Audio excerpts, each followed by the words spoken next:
start Miami right now.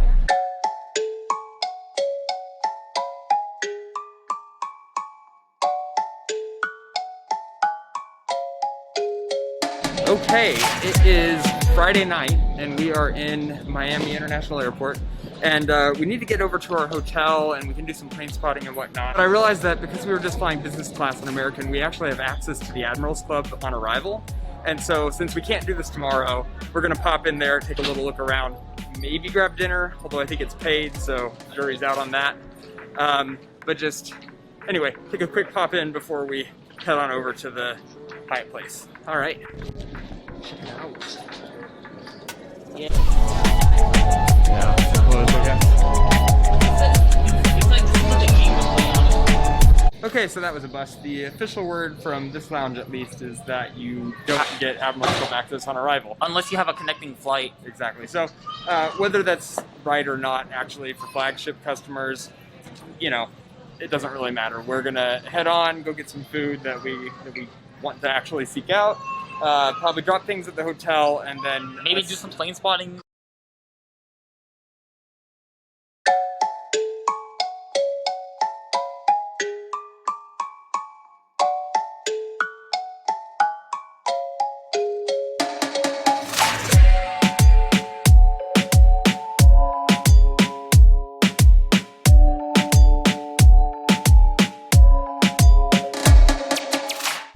Good morning from the Hyatt House MIA. Got a little bit of a, I say a late start. It's like still like not even 9 a.m. local time here, but our flight's at 12:25 a.m. p.m. So we're gonna head over to the airplane shop Miami and hopefully buy a couple of models and look around a bit, do some plane spotting over next to that. It doesn't open until 10, and so then straight from there we'll head to the airport and check out the lounge situation and get ready to go to JFK today.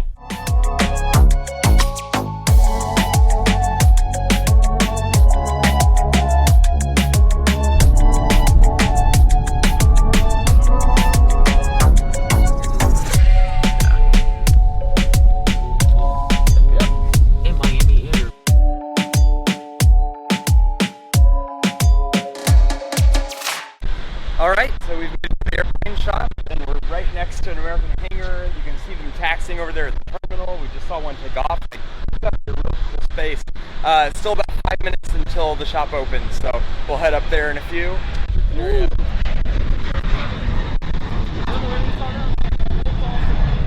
Not bad at all.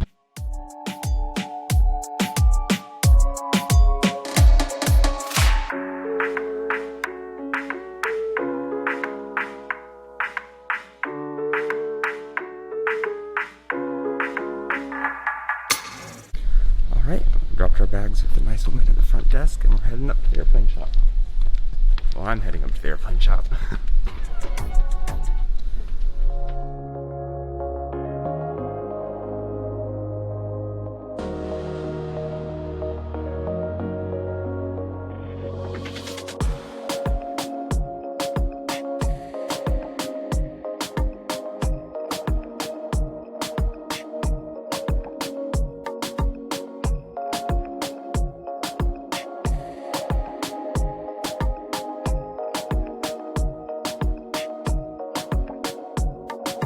Get in the candy shop.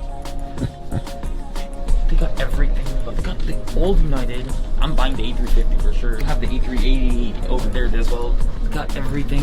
Asiana, Lufthansa. What is this, bro? Oh my god. Just, they got Darren, like everything. Darren just doesn't make, they don't just make places. They make pretty much anything else outside of aviation. I'm gonna have to compromise with myself. Oh, did I tell you about that 779? That's the one. It's the last one. The landing gear is insane.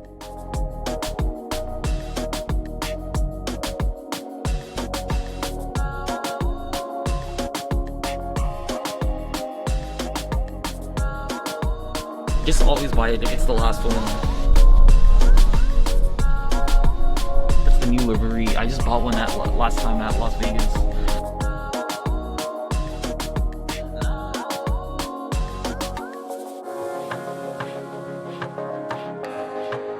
You know, know, this kind of reminds me of buying shoes like at Flight Club in LA. If y'all don't know what that is, there will be some celebrity that will walk into a store and they'll be greeted by one of the store employees, and they do a quick interview to get to know them better and their history of collecting shoes and whatnot. At the end of the video, it's kind of insane to see how much they rack up money. High roller here. Yeah. That's awesome. I was telling Havish, like, he'd buy the whole store if he could. This is really a really cool place.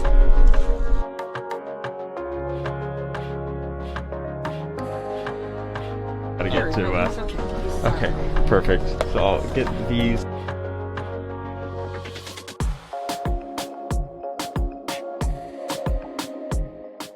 And he's going to the University of North Texas to study Aviation logistics.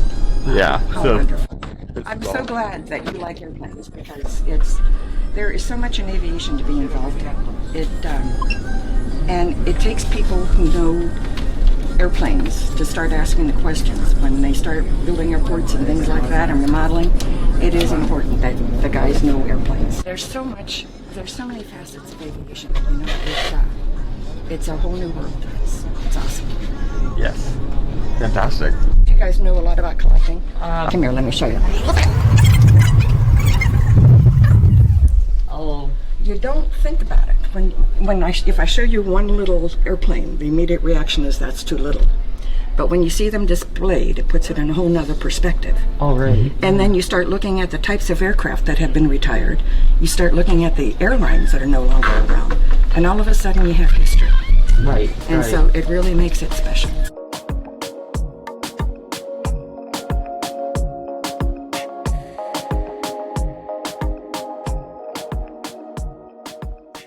So just checked out, we've got less than 2 hours till our flight, so we really do need to get going down, but that was really cool. And that was amazing to speak to Miss Carol there, whose husband has Atlantic Aviation, I believe she said. I believe that's what it is.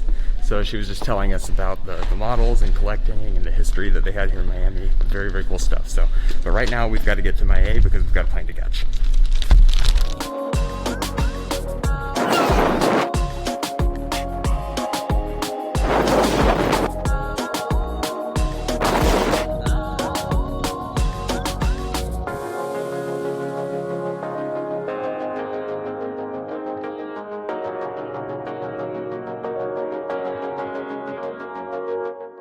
Okay, that was an interesting Uber ride. I wish I had tried out my Spanish a bit more, because the driver definitely didn't have very much English. Yeah. And so I was like, Delta, and he like kind of, well, actually didn't even nod. Yeah, okay, we're heading to Concourse H. I see a sign down that way. So, H11, meaning, yeah, I mean, that's not bad. We'll take transit there. We're not checking any bags. We're here an hour and a half early. Like, we'll be fine.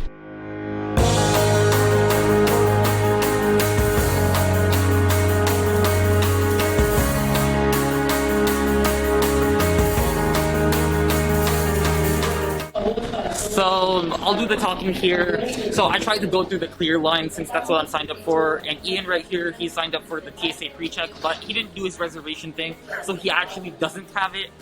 But they didn't let me go through the security because it doesn't connect to the Delta terminal, which is what we're flying.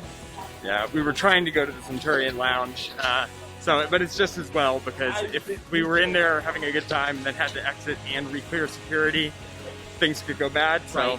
Anyway, have a brisk 5-minute walk down to Concourse H, flying Delta. So, God willing, we'll see you inside of the Delta Sky Club. Yeah. Okay, well that could have gone better. It's fine. I mean, I got through in like 25 minutes or so, and I've done that plenty of times before, but man, am I really thankful that they offer pre-check and that I usually have it. So, I have got to call Havish. I'm guessing he probably went to the gate. But we're gonna scrounge up some. The Delta Sky Club is on that side. It is? Okay, awesome. Let's go there right then. Okay, so I don't think we caught that on camera, but apparently they moved up our flight time by like 20 minutes. So anyway, we're boarding in 15. Delta Sky Club is a little bit different than Centurion Lounge and a lot of the other Priority Pass clubs, which is you can only get in if you're flying Delta. So this will actually be my first time visiting one. And then not only that, but the card holder gets in free, but you have to pay $39 per guest. So if we were going to be here a couple hours and needed to relax and stuff, that makes perfect sense. But I'm literally gonna run up, try to grab something veg for Havish and something for myself, and then hightail to Target. All right, wish me luck.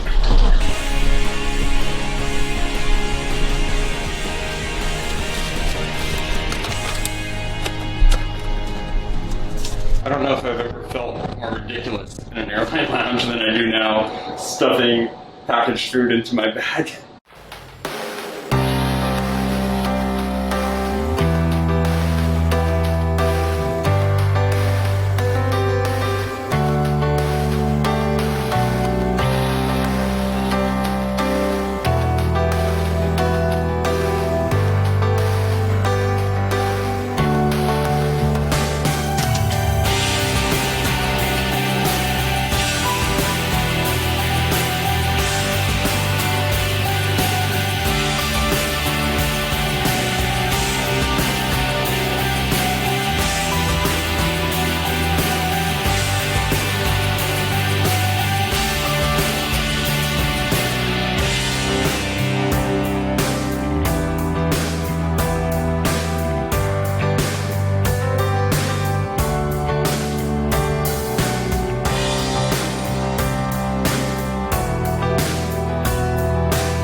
That was Delta from Miami to JFK. We're a little bit early for checking into the TWA hotel. It doesn't open until 4, but there's a beautiful glass walkway that we had to exit onto from the jet bridge, and so we took a quick moment to plane spot there, and then the crew politely let us know that they needed us to clear the jet bridge. So yeah, I think that having successfully made it here, we're gonna go ahead and wrap up the blog right now, and the next one will be for the TWA hotel. All right. All right, see you then. Yeah.